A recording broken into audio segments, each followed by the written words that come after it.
بەری بیسەرانی خۆشەویست لە رادیۆ سەلام لەسەر شەپۆلی 94.3 دوێنێ چالاکیەکی گرنگ لە هەولێری پایتەخت بەڕێوەچوو چەند ڕێکخراوێکی ناحکومی بەیەکەوە بڵێن کۆنفرانسێکی ڕۆژنامەوانیان ساز کرد مەبەست لە ئەنجامدانی ئەم کۆنفرانسە گەیاندنی پەیامی ئەم ڕێکخراوانە بوو کە زیاتر لە بواری ژینگە کە ویستیان بە پارت و لایەنە سیاسیەکانی هەڵبژاردننی ئەمجارەی عێراق بگەینن ئێستا بۆ زیاتر قسەکردن لەسەر ئەم بابەتە بەڕێز ئاسۆ شکاک سەرۆکی ڕێکخراوی ئاڤیاری هۆشیاری ژینگەی لەگەڵمانە کە ئەوانی شێکێک بوون لە بەشداربووانی ئەم پەرێز کۆنفرانسە.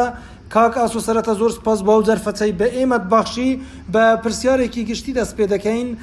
ئەمڕۆ چیتان کرد ئامانجی سەرەکی لە ئەنجامدانی ئەم پەرێز کۆنفرانسە چی بوو؟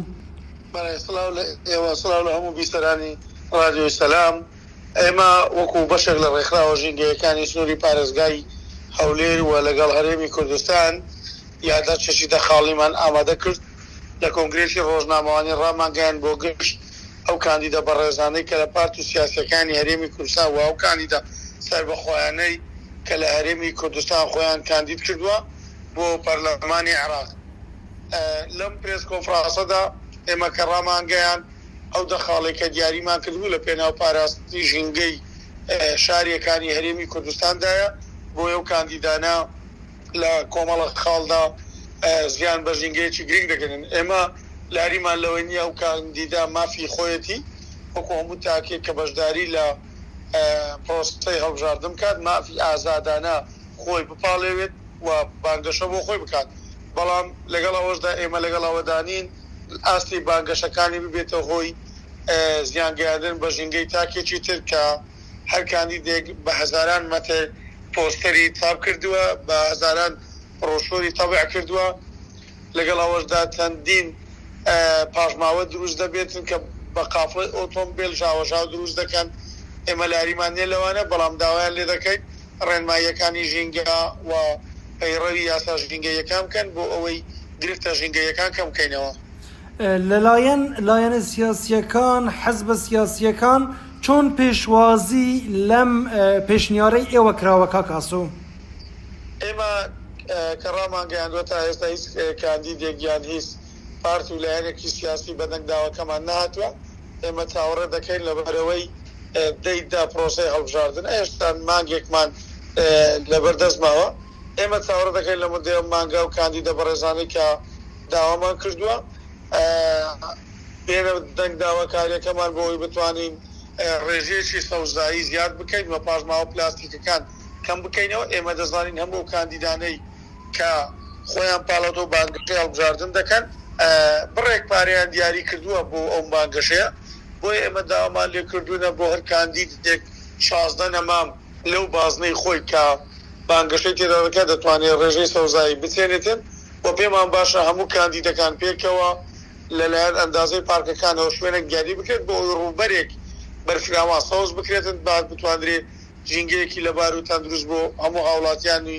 کاک ئاسۆ بەکتر ینی پێمان خۆشە بزانین لەم هەڵبژاردنە و لەو بانگەشەی هەڵبژاردنە ئەم جارە دەتانەوێ چ شتێک بەدی بکرێتن کە لە هەڵبژاردنەکانی ڕابردوو بە شێوەیەکی گشتی چ هەڵبژاردننی فیدرالی بنیانی هەرێمی کوردستان چ شتێک دووبارە نەکرێتەوە چ شتێک نەبینین؟ جیاوازی ئەو هەڵبژاردنەی ئێستا و لەگەڵ هەڵبژاردنەکانی تر هەڵبژاردنەکانی تر فراوانی فرێبازنەی تێدا بوو. کاندید ئازاد بوو لە ڕێکلامی بانگەشەی بۆ خۆی دەکرد.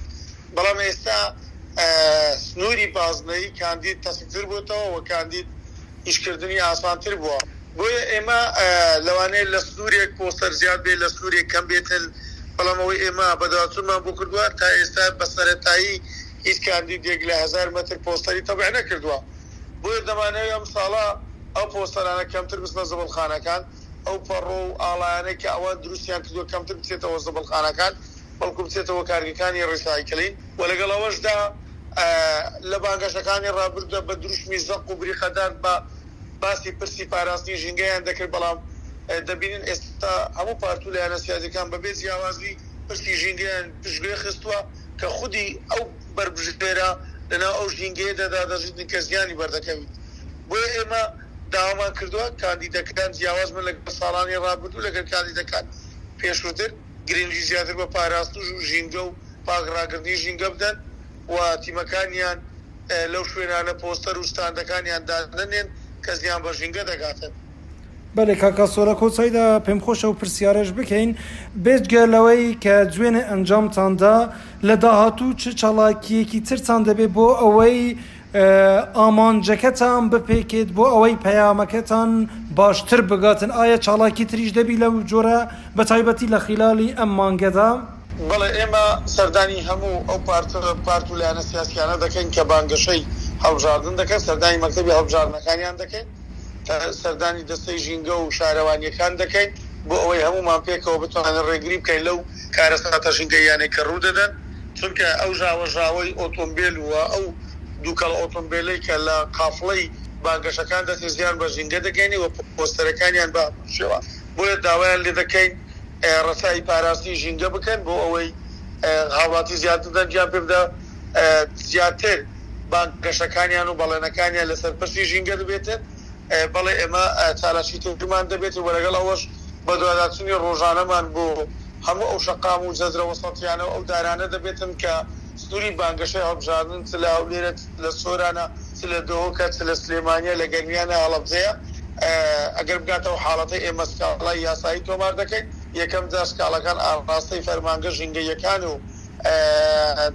شارەوانیەکان دەکەین بۆ ئێمە لە ڕێوانەوە لە کۆمیسیۆن سکاڵای خۆمان تۆمار دەکەین و پاشان ئەگەر ئەوانە هەر بەدەنگمان ناتن لە دادگاکانی یاریمی کوردستان سکاڵای یاسایی لەسەر کاندیدەکان تۆمار دەکەن.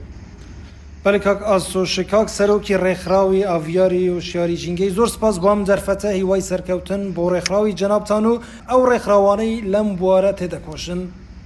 سپاس بۆ ئێوە و سپاس بۆ کارمەندانی ستۆدیۆ هیوادارین بیسەرانی ڕادیۆی سەلام هاوکارمان بێت لە پاراست و باگڕاندنی ژینگەدا.